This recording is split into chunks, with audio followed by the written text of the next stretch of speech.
আমাদের বাড়িতে এই ধরনের যে জামা কাপড়গুলো থাকে অনেক সময় দেখা যায় পুরনো নাইটি থাকে বা পুরনো শাড়ি থাকে, আমরা ব্যবহার করি না, সেগুলোকে এখানে আমাদের নিয়ে নিতে হবে।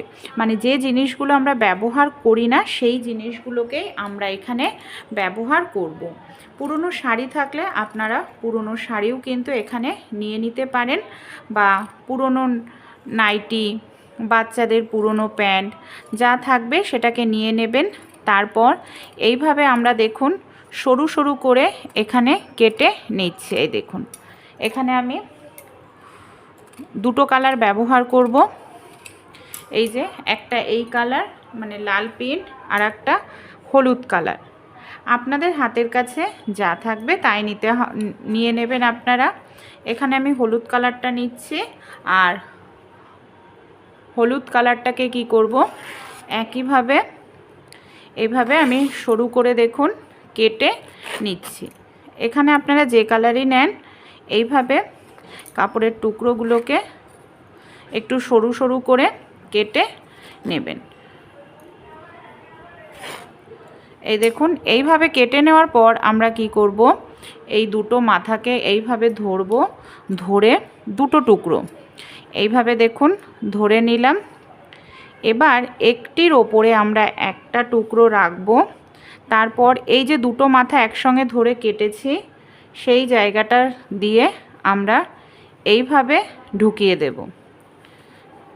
তাহলে কি হবে, একসঙ্গে এখানে আমাদের জয়েন্ট হয়ে যাবে। আর এইভাবেই আমরা এই যে হলুদটাকে জয়েন্ট করে নিলাম। চলুন লাল কাপড়টাকেও, এখানে অলরেডি একটা টুকরো জয়েন্ট রয়েছে আমাদের, আর একটা টুকরো কেটে এইভাবে জয়েন্ট করব। এখানে হলুদ আর লাল কাপড়ের টুকরো আমি জয়েন্ট করে নিয়েছি। আমাদের বাড়িতে যে এই ধরনের কার্ডবোর্ডগুলো থাকে, কোনো কিছু যখন কিনে নিয়ে আসে তার সঙ্গে পাই, এই ধরনের কার্ডবোর্ডও নিতে পারেন আপনারা, কিংবা নর্মাল যে জলের বোতল হয় সেটাও ব্যবহার করতে পারেন। এখানে আমি কি করব, এই দেখুন যে কার্ডবোর্ডটা নিয়েছি, এখানে আমি একটি মার্কারের পেন নিয়ে নিয়েছি। মার্কারের পেন দিয়ে এবার আমরা 1 ইঞ্চি গ্যাপ দিয়ে দিয়ে পুরোটাই দাগ করে নেব। এই দেখুন আমি 1 ইঞ্চি গ্যাপ দিয়ে দিয়ে এখানে দাগ করে নিয়েছি। এবার আমরা কি করব, এই যে দাগগুলো করেছি না, এই দাগটাকে আমরা এই দেখুন এখানে দাগ দিয়ে দিয়েছি, নিচ এতটা পর্যন্ত কাটব। পুরোটা কিন্তু এখানে আমরা কাটব না, কিছুটা অংশ জোড়া রাখব। এই দেখুন এখানে আমি কিছুটা অংশ জোড়া রেখে দিয়েছি। এইভাবেই আমি কি করব, এখানে কেটে নেব। এই দেখুন কিছুটা অংশ এখানে জোড়া রেখেছি। চলুন তাহলে এইভাবেই আমরা ঘুরিয়ে ঘুরিয়ে 1 ইঞ্চি গ্যাপ দিয়ে দিয়ে এটাকে কেটে রেডি করে নিই। এই দেখুন পুরোটা কার্ডবোর্ডই কিন্তু আমি এইভাবে পুরোটা কেটে কেটে নিয়ে, কার্ডবোর্ডটাকে এখানে দেখুন কেটে নিলাম। এবার আমরা কি করব, এখানে আমরা যে লাল কালার আর হলুদ কালারটাকে রেখেছি সেটাকেও একসঙ্গে দুটোকে নেব। তারপর এইভাবে দুটো মাথাকে আবারও কেটে নিলাম, কেটে নিয়ে এইভাবে দেখুন দিয়ে আমরা একসঙ্গে জয়েন্ট করব। একসঙ্গে না, অনেকটা জয়েন্ট করবেন না, তাহলে করতে অসুবিধা হয়। যখন দরকার পড়বে এরকমভাবে জয়েন্ট আপনারা করে নেবেন। এটা জয়েন্ট করতে কোনো অসুবিধা হয় না, কিন্তু একসঙ্গে যদি অনেকটা কাপড় আপনারা জয়েন্ট করেন তাহলে কি হবে, এইটা বুনতে আমাদের অসুবিধা হবে। এখানে দেখুন আমি দুটো জয়েন্ট করে নিয়েছি। এবার কি করব, জয়েন্টের জায়গা দুটোকে আমরা এইভাবে রাখব, রেখে এই দেখুন এইভাবে আমাদের এটাকে বুনতে হবে। এই দেখুন এক ঘর আমি এখানে হলুদ দিলাম, এক ঘর লাল দিলাম। এইভাবে আমরা সহজেই এটাকে বুনে নিতে পারবো। আর যখন এটাকে আমরা বুনবো অবশ্যই আমাদের একটু টাইট করে ধরে বুনতে হবে, তাহলে কি হবে, ডিজাইনটা ভালোভাবে বোঝা যাবে। এই দেখুন এক ঘর হলুদ আর এক ঘর লাল, এইভাবেই বুনে নেব পুরোটাই। একদম সহজ, আর এটা করতে কিন্তু অনেকটা সময় লাগে না। যে জিনিসগুলো বেকার হয়ে গেছে পড়ে থাকে সেই জিনিস দিয়েই সহজেই এটা তৈরি করা যায়। এই দেখুন এখানে আমার এক ঘর কমপ্লিট হয়ে গেল। দেখতে পাচ্ছেন এরকমভাবেই আমরা কি করব, পুরোটা বুনে নেব। আবারও দেখুন এইভাবে যাব। চলুন তাহলে এইভাবেই আমরা পুরোটা ঘর এখানে বুনে নিই। এরকমভাবেই ডিজাইনটা উঠবে। এইভাবেই চলুন তাহলে এখানে আমি এক রাউন্ড করে আপনাদের দেখালাম। এইভাবেই কিন্তু আমাদের পুরোটা বুনে নিতে হবে। আরও একটু কিছু বুনে আমি আপনাদের দেখাই। এখানে দেখুন এইভাবেই কিন্তু আমি পুরোটাই বুনে নিয়েছি। দেখতে পাচ্ছেন কত সুন্দর, দেখুন এখন ডিজাইনটা এখানে আমাদের বোঝা যাচ্ছে।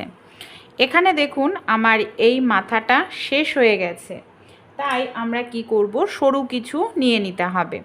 এখানে আমি কাঁচি নিয়ে নিচ্ছি, কাঁচির সাহায্যে এইভাবে ঢুকিয়ে দেব। তারপর আমাদের এখনও লাল কাপড়ের টুকরোটা রয়েছে, তাই এটাকে আমি এইভাবে আবারও একটু বুনে নিলাম। বুনে নিয়ে কি করব, লাল কাপড়েরটা যেখানে আমাদের ফিনিশ হবে সেই জায়গাটায় এইভাবে আমরা ঢুকিয়ে দেব। দেখুন পুরোটাই এভাবে আমার বোনা হয়ে গেছে, দেখতেও কিন্তু ভালো লাগছে। এবার তাহলে আমরা কি করব চলুন দেখে নিই। এখানে আমি 3টে হলুদ কাপড়ের টুকরো নিয়েছি। এবার এটাকে এইভাবে রাখবো। রেখে আমাদের কি করতে হবে, এইভাবে বিনুনি মতো করে নিতে হবে। সবার প্রথমে কি করব, এই যে মাথাটা আছে, মাথাটায় আমি একটু সেলাই করে দিচ্ছি যাতে এটা কোনোভাবেই না খুলে যায়। তাই এইভাবে একটু মাথাতে সেলাই করে নিতে হবে। তারপর করলে কি হবে, খুলবে না, সুবিধা হবে করতে। এবার দেখুন আমরা নর্মাল যেরকমভাবে বিনুনি করি, আমরা যেরকমভাবে বিনুনি করি না চুলে, ঠিক সেরকমভাবেই কিন্তু দেখুন এখানে আমাদের বিনুনি করতে হবে। তাই এখানে আমি আর বিনুনি করাটা দেখাচ্ছি না, এই যে একটা শুধু আমি দেখালাম। এইভাবেই আমরা বিনুনিটা করতে থাকব। এই দেখুন নর্মাল যেরকমভাবে করি ঠিক সেরকমভাবেই এখানে আমরা বিনুনি করে নেব 2টো কালারের।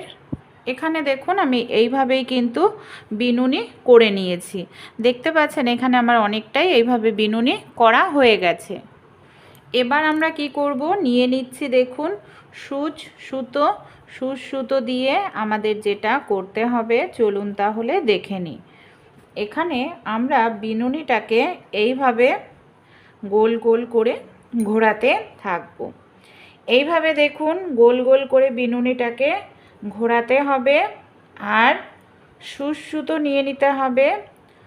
সুতোর সাহায্যে আমাদের এটাকে সেলাই করে নিতে হবে। এইভাবে দেখুন গোল ঘোরাতে থাকব আর সেলাই করতে থাকব। সবার প্রথমে আমি এখানে হলুদ কালারটা ব্যবহার করছি। আপনাদের হাতের কাছে যে কালার থাকবে সেই কালারেরই আপনারা নিয়ে নেবেন। চলুন তাহলে এইভাবেই গোল ঘুরিয়ে এটাকে এইভাবে সেলাই করে নিই। সবার প্রথমে হলুদটাকে আমি দেখুন এইভাবে আমরা সেলাই করে নিলাম। এবার আমি একটি ব্লু কালার নিয়ে নিচ্ছি। হলুদের সঙ্গে ব্লু কালারটাকে এইভাবে সেট করে দেব। আবার এটাকেও আমরা এইভাবে গোল করে ঘুরিয়ে সেলাই করে নেব। দেখুন এখানে তাহলে আমি এইভাবে সেলাই করে নিয়েছি। এবার আমরা কি করব, আমাদের যে এখানে কার্ডবোর্ডটাকে আমরা রেডি করে নিয়েছি না, সেটাকে আমরা এর ওপর এইভাবে রাখব। তাহলে কি হবে, জিনিসটা দেখতে ভালো লাগবে। তার আগে আমাদের একটি কাজ করতে হবে। এখানটায় যে ফাঁকা জায়গাটা রয়েছে সেটাকে এইভাবে আমরা এই যে বিনুনিটা করে নিয়েছি এটা দিয়ে কভার করব। কভার করার আগে এখানে দেখুন আমি আঠার ব্যবহার করছি। আমি এখানে কিছুটা পরিমাণ এইভাবে আঠা ভালো করে আগে লাগিয়ে নিচ্ছি, এই যে যাতে ভালোভাবে এটা কাপড়টাকে আটকে থাকে। তাই এখানে আগে আমাদের আঠাটা লাগিয়ে নিতে হবে। আঠাটা লাগিয়ে নেওয়ার পর এইভাবে দেখুন আমরা এখানে এই যে বিনুনিটা করেছি এই বিনুনিটাকে খুব ভালো করে এইভাবে লাগিয়ে দেব। তাহলে কি হবে, এটা ভালোভাবে লেগে থাকবে। এই দেখুন, এইভাবে আমাদের খুব সুন্দর করে আগে লাগিয়ে নিতে হবে। এইভাবে আমি বেনুনিটাকে ভালো করে আগে লাগিয়ে নিলাম। আর একটু আঠা লাগিয়ে নিচ্ছি যাতে এটা সহজে না খোলে। আর কিছু সময়ের জন্য কিন্তু এটাকে আমাদের রেখে দিতে লাগবে, তাহলেই দেখবেন একদম ফিক্সড হয়ে যাবে, মানে একদম ভালোভাবে আটকে যাবে কিছু সময় রেখে দিলে। এবার আমরা কি করব, এই যে আমরা এটাকে রেখেছি না, আমরা এই নিচটা দিয়ে খুব ভালো করে এই যে কার্ডবোর্ডে একটু আঠা লাগিয়ে নিচ্ছি। এই দেখুন, নিচের দিকটা ভালো করে আঠা লাগিয়ে নিয়ে তারপর এটাকে আমরা এইভাবে চেপে সেট করে দেব। এই দেখুন, এইভাবে আমি সেট করে দিচ্ছি। কিছু সময় রাখলেই এটা কিন্তু পুরোপুরি জুড়ে যাবে। এটাকে আমি কিছু সময় রেখেছিলাম, এই দেখুন পুরোপুরি কিন্তু এটা আমাদের সেট হয়ে গেছে, একদম আটকে গেছে। এবার এখানে আমি আরও একটি কার্ডবোর্ড দেখুন নিয়ে নিয়েছি। এই ধরনের কোনো কার্ডবোর্ড নিয়ে নেবেন, তার উপর আপনারা এইভাবে ব্লু গান আঠা নয় নর্মাল এই যে ফেভিকল আঠা খুব ভালো করে এটার মধ্যে এইভাবে লাগিয়ে দিন। খুব সুন্দরভাবে এখানে আমাদের আঠাটা ভালো করে লাগিয়ে নিতে হবে সব জায়গায়। দেখুন আমি এইভাবে আঠাটাকে ভালো করে একটু লাগিয়ে নিচ্ছি। এই যে পুরো কার্ডবোর্ডটার মধ্যেই দেখুন আঠাটাকে কিন্তু আমি ভালো করে এখানে লাগিয়ে নিয়েছি। দেখুন সব জায়গায় খুব ভালোভাবে লেগে গেছে। এবার আমরা কি করব, এই যে এখানে আমি হলুদ কালারের কাপড় নিয়েছি, এটাকে আমি এইভাবে গুটিয়ে নিলাম। গুটিয়ে নেওয়ার পর এখানে দেখুন আমি নিয়ে নিচ্ছি সূচ সুতো। সূচ সুতোর সাহায্যে এটাকে আমরা এইভাবে ভালো করে একটু সেলাই করে দেব। ভালো করে এখানে আমি সেলাই করে নিয়েছি। এবার আমরা কি করব, এটাকে ঠিক মাঝখানটায় এভাবে আমরা রাখব। মাঝখানটায় রেখে আমরা কি করব, এই যে বিনুনিটা করেছি, বিনুনিটাকে আমরা এইভাবে চারপাশ দিয়ে ঘুরিয়ে নেব। যেহেতু কার্ডবোর্ডে আমরা আঠা লাগিয়েছি তাই সহজেই এই বিনুনিটা দেখুন এইভাবে আটকে যাচ্ছে। আর এটা কিন্তু সহজে খুলবে না। আপনারা যদি একবার তৈরি করে নিন অনেক দিন ব্যবহার করতে পারবেন।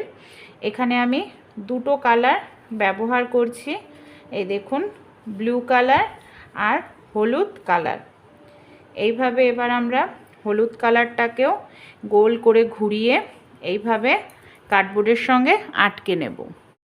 আমি এখানে কিছু সময় রেখে দিয়েছিলাম, একেবারে দেখুন এটা আটকে গেছে আঠাটা। আর এই যে কিছুটা কাপড় আমরা এইভাবে শক্ত করে সেলাই করে নিয়েছি, এটা একটা ধরার কাজ করবে। এই দেখুন এই জায়গাটা শক্ত হয়ে গেছে কাপড়টা। এবার দেখুন কত সুন্দর একটি জিনিস আমাদের তৈরি হয়ে গেল, দেখতে পাচ্ছেন। দেখুন এর মধ্যে আমরা আমাদের চুড়ি, আমাদের জুয়েলারির যে জিনিসগুলো সেগুলোকে রাখতে পারবো, এইভাবে ঢেকে রাখতে পারবো, দেখতেও ভালো লাগবে। তাছাড়া বাচ্চাদের পেন্সিল, বাচ্চাদের যে আরও অন্যান্য জিনিসগুলোও আমরা রাখতে পারবো। দেখুন কত সুন্দর একটি জিনিস আমরা তৈরি করে নিতে পারি পুরনো জামা কাপড় দিয়ে। যে জামা কাপড় আমরা ফেলেই দিই, কোনো কাজেই ব্যবহার হয় না, সেই জামা কাপড় দিয়েই তৈরি হয়ে যাবে অসাধারণ একটি জিনিস। ভালো লাগলে ভিডিওটি অবশ্যই আপনারাও তৈরি করে দেখবেন, আশা করছি আপনাদেরও কিন্তু ভালো লাগবে।